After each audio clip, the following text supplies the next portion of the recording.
All right, section 2 of Mice and Men. The bunkhouse was a long rectangular building. Inside, the walls were whitewashed and the floor unpainted. In 3 walls, there were small square windows, and in the 4th, a solid door with a wooden latch. Against the walls were 8 bunks, 5 of them made up with blankets, and the other 3 showing their burlap ticking. Over each bunk, there was nailed an apple box with the opening forward so that it made 2 shelves for the personal belongings of the occupants of the bunk. And these shelves were loaded with little articles, soap and talcum powder, razors, and those Western magazines ranchmen loved to read and scoff at and secretly believe.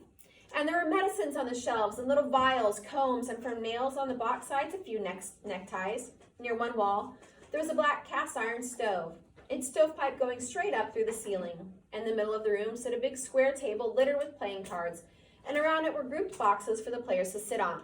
What is Steinbeck doing? He's describing the room, and can you visualize that? You can see that room in your head, and whenever an author does that, what is it called? Visual imagery. Okay, he's painting a picture that's called imagery, and he does this at the beginning of every chapter. At about 10 o'clock in the morning, the sun threw a bright dust-laden bar through one of the side windows, and in and out of the beam, flies shot like rushing stars. The wooden latch raised. The door opened, and a tall, stoop-shouldered old man came in. He was dressed in blue jeans, and he carried a big push broom in his left hand, and behind him came George, and behind George, Lenny. "Boss was expecting you last night," the old man said. "He was sore as hell when you weren't here to go out this morning." He pointed with his right arm, and out of the sleeve came a round stick-like wrist, but no hand. "You can have them 2 beds over there," he said, indicating 2 bunks near the stove. George stepped over and threw his blankets down on the burlap sack of straw that was a mattress. He looked into the box shelf, and then he picked up a small yellow can from it. "Say, what the hell's this?" "I don't know," said the old man. "Says positively kills lice, roaches, and other scourges. What the hell kind of bed are you giving us anyways? We don't want no pants rabbits." I love that he uses the terminology pants rabbits, because what are they talking about here? Rats. Not rats. Mice. Bed bugs or lice or things like that. And he calls them pants rabbits, because I don't know, it's a visualization thing there. I just think it's funny. The old swamper shifted his broom and held it between his elbow and his side while he held out his hand for the can. He studied the label carefully. "Tell you what," he said finally. "Last guy that had this bed was a blacksmith, hell of a nice fella, and as clean a guy as you want to meet. Used to wash his hands even after he ate." "Then how come he got gray backs?" George was working up a slow anger. Lenny put his bindle on the neighboring bunk and sat down. He watched George with an open mouth. "Tell you what," said the old swamper, "this here blacksmith named Whitey was the kind of guy that would put stuff around even if there wasn't no bugs, just to make sure, you see. Tell you what he used to do. At meals, he'd peel his boiled potatoes, and he'd take out every little spot, no matter what kind, before he'd eat it. And if there was a red splotch on an egg, he'd scrape it off. Finally quit about the food. That's what kind of guy he was. Clean. Used to dress up Sundays, even when he wasn't going no place. Put on a necktie even and sit in the bunkhouse." Oh, man. "Oh, I ain't so sure," said George skeptically. "What'd you say he quit for?" The old man put the yellow can in his pocket, and he rubbed his bristly white whiskers with his knuckles. "Why, he just quit, the way a guy will. Says it was the food, just wanted to move. Didn't give no other reason but the food. Just says, 'Give me my time one night,' the way any guy would." Whenever he says, "Give me my time," what does that mean? Give me the money that I earned. Yeah, give me the money that I earned. Give me the hours that I worked, okay? George lifted his tick and he looked underneath it. He leaned over and inspected the sacking closely. Immediately, Lenny got up and did the same thing to his bed. Finally, George seemed satisfied. He unrolled his bindle, put things on the shelf, his razor, bar of soap, his comb and bottle of pills, his liniment and leather wristband, and then he made his bed up neatly with blankets, and the old man said, "I guess the boss will be out here in a minute. He was sure burned when you weren't here this morning. Come right in when we was eating breakfast and says, 'Where the hell's them new men?' And then he gave the stable buck hell, too." George patted a wrinkle out of his bed and sat down. "Give the stable buck hell?" he asked. "Sure. You see, stable buck's a black man." "Black man, huh?" "Yeah. Nice fella, too. Got a crooked back where a horse kicked him. Boss gives him hell when he's mad, but the stable buck don't give a damn about that. He reads a lot, got books in his room." "Well, what kind of guy is this boss?" George asked. "He's a pretty nice fella. Gets pretty mad sometimes, but he's pretty nice. Tell you what, know what he do on Christmas? He bring a gallon of whiskey right in here and he says, drink hearty boys, Christmas comes but once a year. The hell he did, a whole gallon? Yes, sir, we had fun. They let the Negro come in that night, little skinner named Smitty took after him. Done pretty good too. Guys would let him use his feet, so he got him. If he could have used his feet, Smitty says he'd have killed him. The guy says on account of him being black and that he's got a crooked back, Smitty can't use his feet. He paused and relished the memory. After that, guys went into Soledad and raised hell. I didn't go in there, ain't got to poop no more. Okay, this day and age, during the Great Depression, was slavery still around? Stop and think. No. Was slavery still around during the Great Depression? No, it was not around, okay? Or you wouldn't have migrant farm workers and you'd have slaves, okay? But was racism still around? Yes, definitely. Racism is still around today. What about segregation? Definitely. What is segregation? Whenever you separate something from another, in this case, it would be black people against white people, where they would treat white people differently from black people. So the definition of segregation historically is separate but equal. Were they kept separate? Yes. Were they equal? No. Okay, so segregation was only halfway true. Okay, there was no stretch of the imagination that they were treated equal. Lenny was just finishing making his bed. The wooden latch raised again and the door opened. A little stocky man stood in the open doorway. He wore blue jean trousers, a flannel shirt, a black unbuttoned vest, and a black coat. His thumbs were stuck in his belt on each side of a square steel buckle. On his head was a soil brown Stetson hat, and he wore high-heeled boots and spurs to prove that he was not a laboring man. The old swamper looked quickly at him and then shuffled to the door, rubbing his whiskers with his knuckles as he went. Them guys just come, he said, and he shuffled past the boss and out the door. So even if they did not tell you that this man was the boss, how would you know he was the boss? Sitting there just standing in the What are you doing with your thumbs right now, Steele?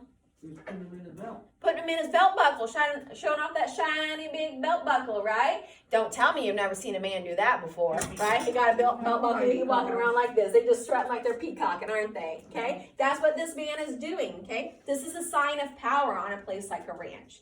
Notice how Steinbeck plays with that, how they physically interact with each other. This is just the first time that you'll see in this chapter. The boss stepped into the room with the short, quick steps of a fat-legged man. I wrote Murray and Reddy I wanted 2 men this morning. You got your work slips? George reached into his pocket and produced the slips and handed them to the boss. It wasn't Murray and Reddy's fault. It says right here on the slip that you was ready for work this morning. George looked down at his feet. Bus driver caught a bum steer, he said. We had walked 10 miles. We was here when we wasn't. We couldn't get no rides this morning. Boss squinted his eyes. Well, I had to send out grain team short 2 buckers. Wouldn't do any good for you to go out now till after dinner. He pulled his time book out with his pocket and opened it to where a pencil was sunk between the leaves. George scowled meaningfully at Lenny, and Lenny nodded to show that he understood. The boss licked his pencil. What's your name? George Milton. And what's yours? George said. His name is Lenny Small. What's ironic about that? He's the big man. He's a big man. His last name is? Small. Okay. The names were entered into the book. Let's see. This is the 20th, noon the 20th. He closed the book. Where you boys been working? Up round weed, said George. You too? He said to Lenny. Yeah, him too, said George. Boss pointed a playful finger at Lenny. He ain't much of a talker, is he? No, he ain't. But he's sure a hell of a good worker, strong as a bull. Lenny smiled to himself. Strong as a bull, he repeated. George scowled at him, and Lenny dropped his head in shame at having forgotten. The boss said suddenly, Listen, Small, what can you do? Lenny raised his head. In a panic, Lenny looked at George for help. He can do anything you tell him to, said George. He's a good skinner. He can wrestle grain bags, drive a cultivator. He can do anything. Just give him a try. The boss turned on George. Then why don't you let him answer? What you putting over? George broke in loudly. Oh, I ain't saying he's bright. He ain't. But I say he's a goddamn good worker. He can put up 400-pound bail.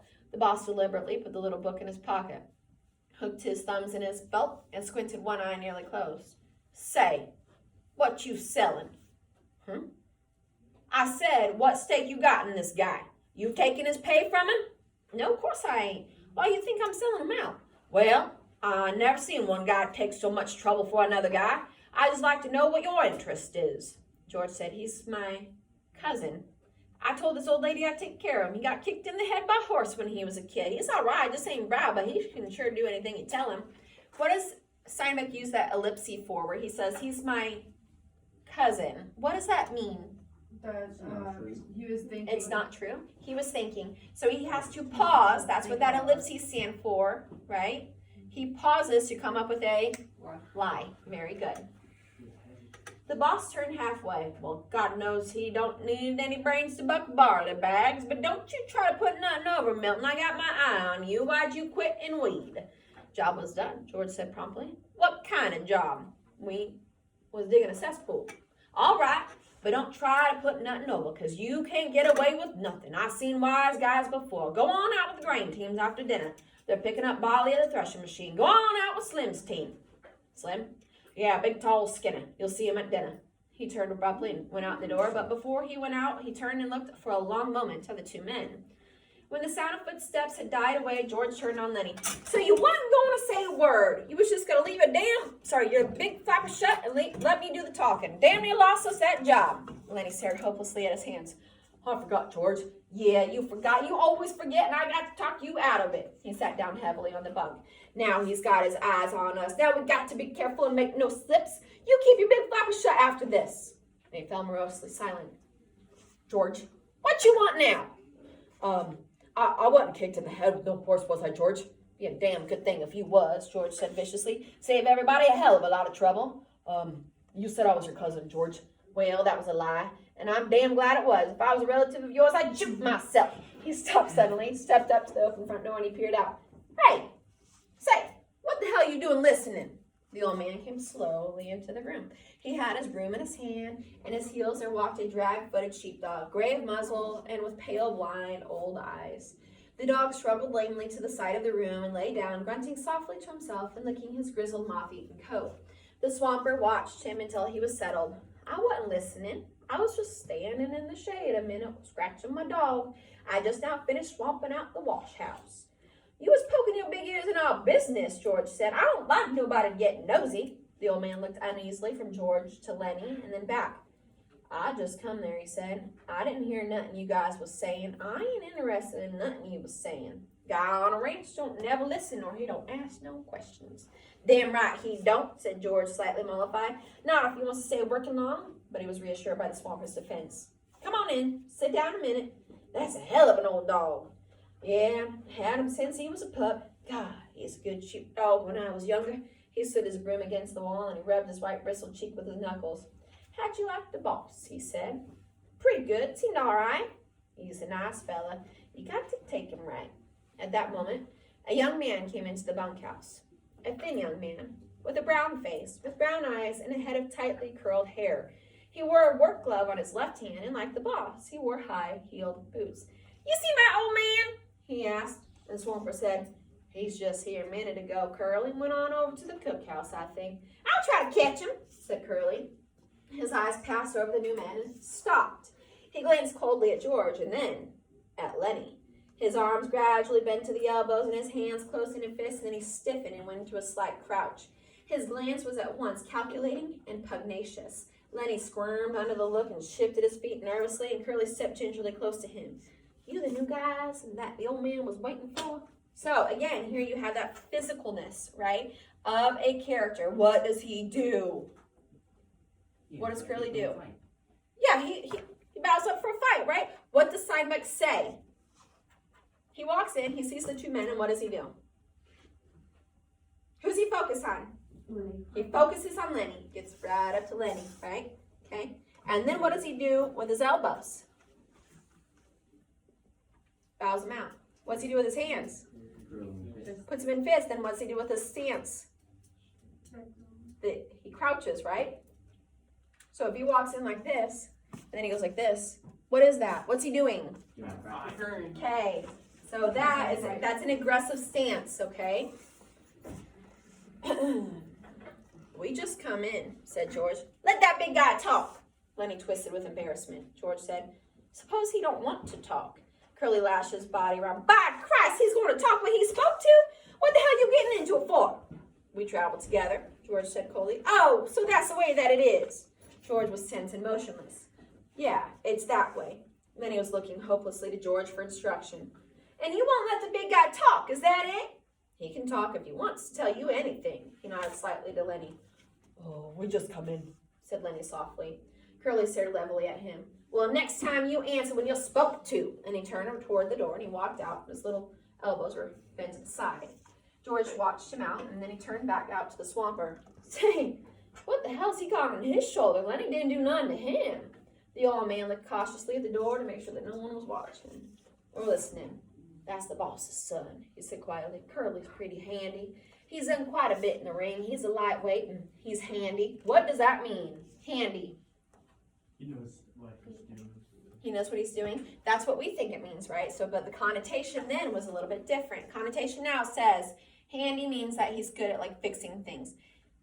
Look at the rest of the words in that paragraph right there. He was a lightweight. And where was he handy at? Or where was he at? He done quite a bit in the ring. Oh. He done quite a bit in the ring. So what is he? Boxer. He's a fighter. He's a boxer, okay? So when he says he's handy, what's he mean? Good fighter. He likes to fight. Okay, good. Well, let him be handy, said George. He don't have to take after Lenny. Lenny didn't do nothing to him. What's he got against Lenny? Swamper considered.